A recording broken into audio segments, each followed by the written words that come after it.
জানিয়ে দিব এই মুহূর্তে আমাদের হাতে এসেছে গুরুত্বপূর্ণ আপডেট সংবাদের শিরোনাম। শুরুতেই থাকছে ভেনেজুয়েলায় শিগগিরই স্থল হামলা চালাবে যুক্তরাষ্ট্র। এবারে জানিয়ে দিব গুলিতে ছাত্রদল নেতা সাদ্দাম নিহত। এদিকে চাঁদাবাজ খুনিদের আর ক্ষমতায় দেখতে চায় না মানুষ, জানালো শিবিরের সভাপতি।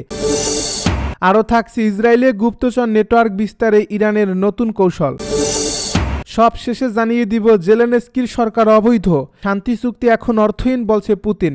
এতক্ষণ শুনছিলেন হাতে থাকা আপডেট সংবাদের শিরোনাম, এবারে বিস্তারিত। তবে তার আগে অনুরোধ রইল ভিডিওটিতে একটি লাইক এবং কমেন্ট করে জানিয়ে দিন ভিডিও সম্পর্কে আপনার মূল্যবান মতামত। আরও জানিয়ে দিন ভিডিওটি কোথা থেকে দেখছেন বা কোন জেলা থেকে দেখছেন। ভেনেজুয়েলায় শিগগিরই স্থল হামলা চালাবে যুক্তরাষ্ট্র। মাদক চোরাচালান নেটওয়ার্কের লক্ষ্য করে ভেনেজুয়েলায় যুক্তরাষ্ট্র শিগগিরই স্থল হামলা চালাবে বলে জানিয়েছেন প্রেসিডেন্ট ডোনাল্ড ট্রাম্প। স্থানীয় সময় বৃহস্পতিবার সেনাদের এক অনুষ্ঠানে মন্তব্য করেন তিনি। ডোনাল্ড ট্রাম্প বলেন, সাম্প্রতিক সপ্তাহগুলোতে আপনারা ভেনেজুয়েলার মাদক চোরা কারবারিদের ঠেকাতে কাজ করবেন, যার ফলে সমুদ্র দিয়ে মাদকের নৌকার বেশিরভাগ আর আসছে না। আপনারা হয়তো মাদক কারবারিরা সাগর দিয়ে আর মাদক পরিবহন করতে চাইছেন না, তাদেরকে লক্ষ্য করে আমরা স্থলে হামলা শুরু করব।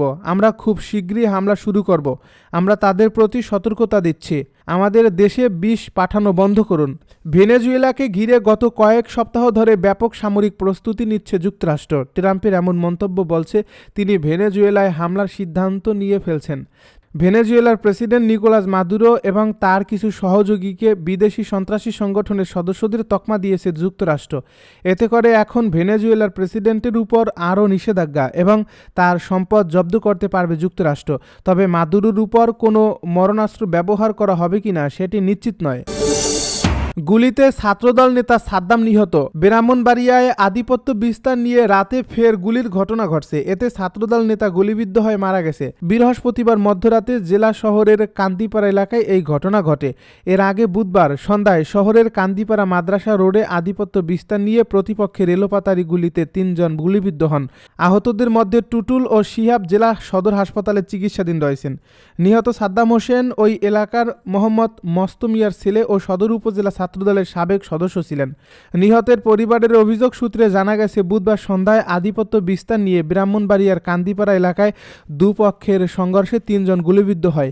এ ঘটনায় এলাকায় উত্তেজনা চলছিল। মধ্যরাতে সাদ্দামকে ঘর থেকে ডেকে নিয়ে যায় তার সহযোগীরা। এর কিছুক্ষণ পর খবর আসে সাদ্দাম গুলিবিদ্ধ অবস্থায় সড়কে পড়ে আছে। পরে তাকে মুমূর্ষু অবস্থায় উদ্ধার করে জেলা সদর হাসপাতালে নেওয়া হলে চিকিৎসক মৃত ঘোষণা করেন। চাঁদাবাজ খুনিদের আর ক্ষমতায় দেখতে চায় না মানুষ, জানালো শিবিরের সভাপতি। 2024 সালের জুলাই ও আগস্ট মাসে শহীদ আবু সাইদ, শহীদ মুগ্ধ, শহীদ ওয়াসিম শান্তসহ হাজার হাজার ছাত্র জনতা জীবন দিয়ে বাংলাদেশকে নতুন স্বপ্নের আঙ্গিকে সাজিয়ে তোলার যে পথ রচনা করছেন, সেই স্বপ্নকে পুরনো ফ্যাসিবাদী ও আধিপত্যবাদের দালাল শক্তিগুলো নষ্টের অপচেষ্টায় লিপ্ত হয়েছে বলে জানিয়েছেন বাংলাদেশ ইসলামী ছাত্র শিবিরের কেন্দ্রীয় সভাপতি জাহিদুল ইসলাম। তিনি বলছেন, দেশের মানুষ চাঁদাবাজ খুনিদের আর ক্ষমতায় দেখতে চায় না। শুক্রবার সকালে রাজধানীর ভাসানটেক এলাকায় জামায়াতে ইসলামীর ঢাকা 13 আসন আয়োজিত যুব ছাত্র ও নাগরিক গণসমাবেশে বিশেষ অতিথির বক্তব্যে তিনি একথা বলেন। জাহিদুল ইসলাম বলেন, যেই দল বাংলাদেশের সংস্কারে বিশ্বাস করে না, যে দল ন্যায় ইনসাফ প্রতিষ্ঠিত হোক সেটা চায় না, যারা বিগত 1.5 বছরে 2000-এর বেশি মানুষকে হত্যা করছে এবং চাঁদাবাজি ও নারী ধর্ষণের মতো কাজে লিপ্ত হয়, বাংলাদেশের মানুষ তাদেরকে আর ক্ষমতায় দেখতে চায় না। তিনি বলেন 2024 সালের জুলাই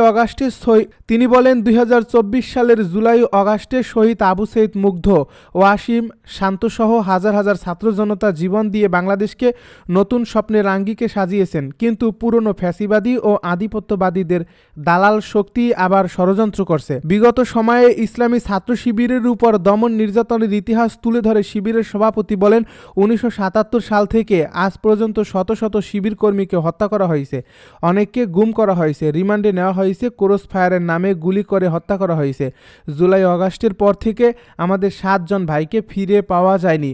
অসংখ্য ভাইয়ের হাত কাটা হয়েছে, চোখ উপড়ে ফেলা হয়েছে। ইসরায়েলে গুপ্তচর নেটওয়ার্ক বিস্তার ইরানের নতুন কৌশল। ইরান সামাজিক যোগাযোগ মাধ্যম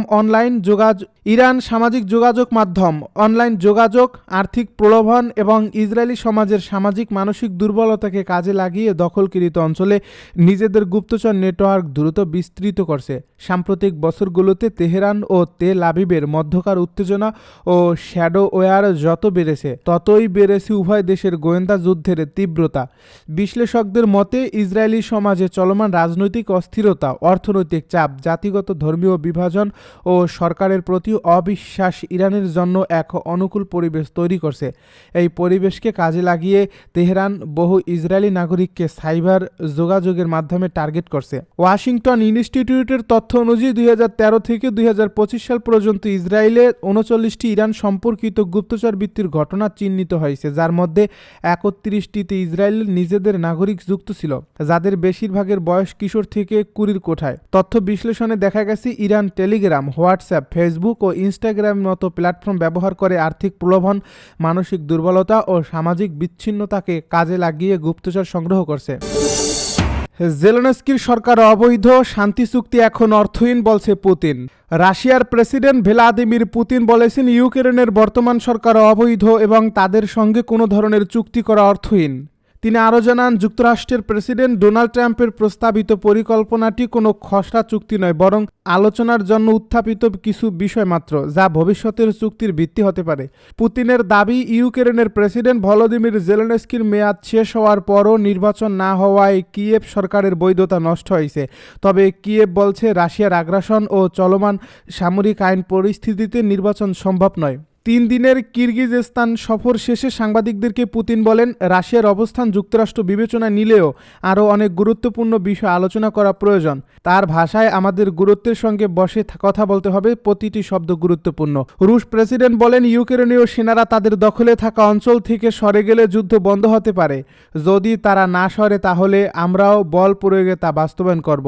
আগেও পুতিন দাবি করেছেন, দোনেৎস্ক, লুহানস্ক, খেরসন ও জাপরোজিয়া অঞ্চলের পুরো অংশ থেকে ইউক্রেনকে সেনা প্রত্যাহার করতে হবে। তবে এমনকি যেসব এলাকা রাশিয়ার দখলে নেই সেগুলো থেকেও। পাশাপাশি তিনি ইউক্রেনের ন্যাটোতে যোগদান বন্ধ রাখতে চান এবং পশ্চিমা সেনা উপস্থিতি নিষিদ্ধ করতে চান, যাতে দেশটিকে ধীরে ধীরে পুনরায় রাশিয়ার প্রভাব ক্ষেত্রে ফিরিয়ে আনা যায়। এদিকে আগামী সপ্তাহে মার্কিন বিশেষ দূত স্টিভ উইটকফের মস্কো সফর নির্ধারিত রয়েছে। একই সময়ে মার্কিন সেনাবাহিনীর সচিব ড্যান ডিরিসকল কিয়েভে যাওয়ার সম্ভাবনার কথাও জানানো হয়েছে।